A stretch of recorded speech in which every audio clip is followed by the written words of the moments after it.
And the people up there just always look so happy to be there. And I thought to myself that that's what I wanted to do, and that's where I wanted to be.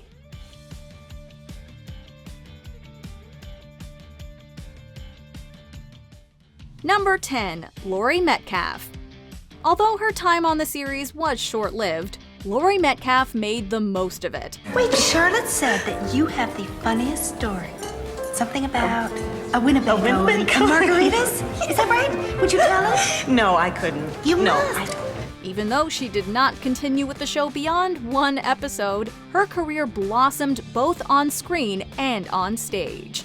One of the founding members of the renowned Steppenwolf Theater Company, Metcalf made her Broadway debut in My Thing of Love and received her first Tony nomination for November.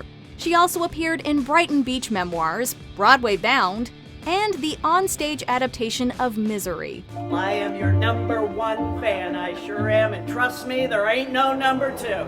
In 2017, she won a Tony Award for starring in A Doll's House Part 2, and again a year later for 3 Tall Women. She may have had one of the shortest runs in SNL history, but something tells us she did all right on her own. I'm so proud to be in the same category with these other fabulous actresses. Number 9, Garrett Morris. Hey man, I was invited to this really hot party tonight. Do you guys want to go? A cast member from 1975 to 1980, Garrett Morris started his showbiz career by appearing in musicals. The actor, who became known for his impeccable comedic timing, starred in Broadway shows like Hallelujah Baby and Ain't Supposed to Die a Natural Death. Since then, Morris has gone on to accumulate an impressive amount of credits appearing on Two Broke Girls, Shameless, and This Is Us. Were you the neighbor who took care of his cat, Clooney? Yes, but he took off a few weeks ago. Probably once he realized William wasn't coming back. I'm sure he's fine, though. Strays always end up with someone who needs them. In 2019, the comedic actor returned to his sketch comedy background by appearing in a Black Lady sketch show. Here's hoping he'll also return to his musical origins again one day. Come back, Valentine, Valentine. Number 8, Martin Short. Canadian born and bred, Martin Short started his career off in the theater, appearing in the star-studded Toronto production of Stephen Schwartz's Godspell. And in that group was Gilda Radner, who had never worked professionally, Andrea Martin, Martin Short, Eugene Levy, Jane Eastwood, Victor Garber. After proving his sketch comedy chops on SCTV, he joined the 10th season of SNL. I watch this show every day of my life, sir. I think it's the best show on the air ever that has been. It's weird how good it is. It's so strange. In the 90s, he made his way to Broadway, starring in a musical version of The Goodbye Girl, and continued to appear in shows like Little Me. In fact, Short was approached to appear in the original production of the Broadway blockbuster The Producers. He turned the role down, but he eventually played Leo Bloom in a touring production. I want to be a producer, show the world just what I got. I gotta put on shows that will enthrall them. Years later, in 2006, he took up residency on 42nd Street with his own one-man show, Martin Short, Fame Becomes Me, adding another checkmark to his theatrical resume. Number 7, Billy Crystal. For a brief time, Billy Crystal was part of the SNL ensemble. You are amazing to me. You are the greatest class clown in the kingdom of class clowns. After one season, Crystal pursued other prospects, which led him to becoming one of the go-to comedians of the 80s. That is a noble cause. Give me the 65. I'm on the job. It wasn't until 2004 that Billy made his Broadway debut, when he adapted his autobiography, 700 Sundays, for the stage. The one-man show features stories from his life growing up in and around Manhattan, and earned him a Tony for Special Theatrical Event in 2005. A filmed version of the play was produced by HBO nearly 10 years later, proving that Crystal made a lasting impression on New York's theater scene. Oh, no, that is in the Bible. You want proof? Crystal is eyeing a return to Broadway in a stage adaptation of the 1992 film Mr. Saturday Night. Number 6, Christine Ebersole. Even the biggest of Broadway devotees might not know that Tony-winning stage icon Christine Ebersole was once an SNL cast member. For a total of 20 episodes, the songstress appeared on the show, which included her serving as co-anchor of Weekend Update. What's on the radar? Radar, look, if I still wanted to be looking at the radar, I would still be a stewardess. Look, take a look. It's cold, it's gonna stay cold, that's why they call it winter, right? Outside of Studio 8H, she's appeared in productions of Oklahoma, Camelot, and 42nd Street, the latter of which won her a Tony.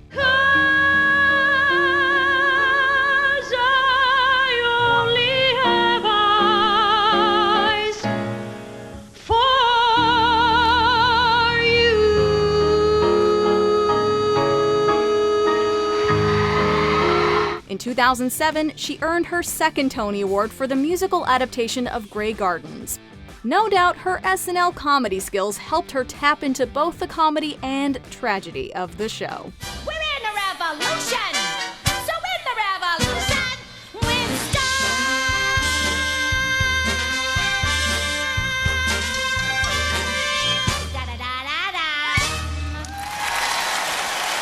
Number 5. Molly Shannon. Known for bringing to life characters like Mary Catherine Gallagher and Terry Rialto, Molly Shannon's comedic chops are top-notch. Fun. Sweaty balls. Nothing like a sweaty ball. Sweaty balls. Good times. Good times. After serving as an ensemble member from 1995 to 2001, Molly enjoyed starring in an array of on-screen projects. Listen, Valerie, I need you to be helpful here, okay? I do not need you to undermine me, okay? In 2011, her next great comedy challenge arrived when she joined Sean Hayes and Kristen Chenoweth in their revival of Promises, Promises.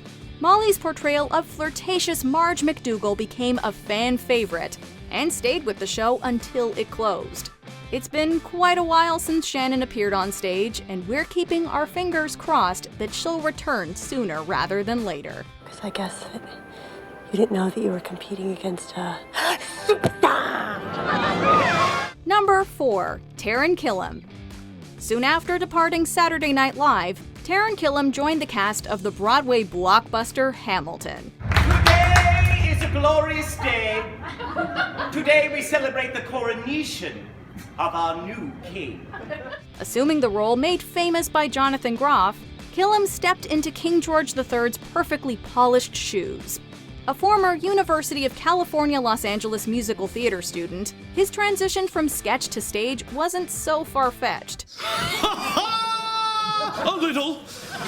After all, it is the Super Bowl! Since leaving the revolutionary show, Taran has not revisited the stage. However, between his comedy, acting, and singing skills, we're sure he'll be back on the Great White Way in no time. Please repeat after me in voices bold and throaty. Long may you reign!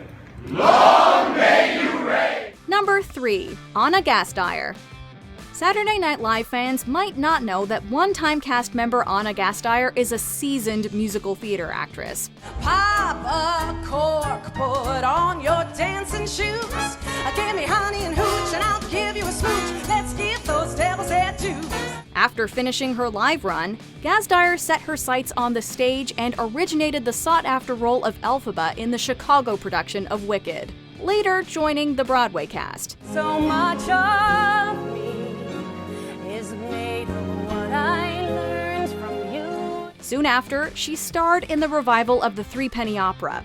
Since then, Anna has appeared on stages across America, from New York to Los Angeles. No matter what stage she's occupying, one thing is for certain: Anna Gasteyer is defying all our expectations. I'm flying high, defying gravity, and you can't pull me down. Number 2. Gilda Radner. An original Saturday Night Live cast member, Gilda Radner is one of the most beloved performers to come out of the show. Okay, now. Her amazing stage presence made her transition to Broadway an obvious move. Gilda Radner, live from New York, was her Great White Way debut, and featured her singing, dancing, and bringing to life some of her most famous SNL characters. Everyone from Baba Wawa to Rosanna Dana made an appearance. It just goes to show you, it's always something. If it's not one thing, it's another. Years later, the event was filmed for the big screen and directed by Mike Nichols. I've had a year of tap and ballet when I was 8. And for my audition today, I'm going to do a number which I choreographed myself. Gilda went on to make her second and final Broadway appearance in Lunch Hour in the 80s, leaving her mark as a comedy legend. Number 1. Will Ferrell. Written and starring funny man Will Ferrell, You're Welcome America made its debut in 2009. The one-man show starring Ferrell as former President of the United States George W. Bush was a satirical comedic look at the controversial figure. And then Jim's like, I'm being serious, let's conserve oxygen. I'm like, enough with the damn oxygen! Then my dad's like, why are you the only one in this family that speaks with a Texas accent? The play was inspired by Will's impression of Bush during his time on SNL. After its run, the show went on to become Tony-nominated, and was filmed for HBO in late 2009. Attorney General John Ashcroft. He lost to a dead guy in the 2000 Missouri Senate race.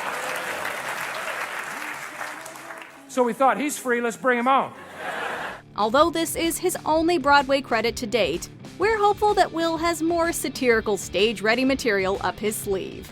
The bottom line is, Americans don't need to worry. I'm in excellent health. Other people may drop like flies in this administration, but I'm gonna be around for a long time. Do you agree with our picks? Check out this other recent clip from Ms. Mojo. And be sure to subscribe and ring the bell to be notified about our latest videos.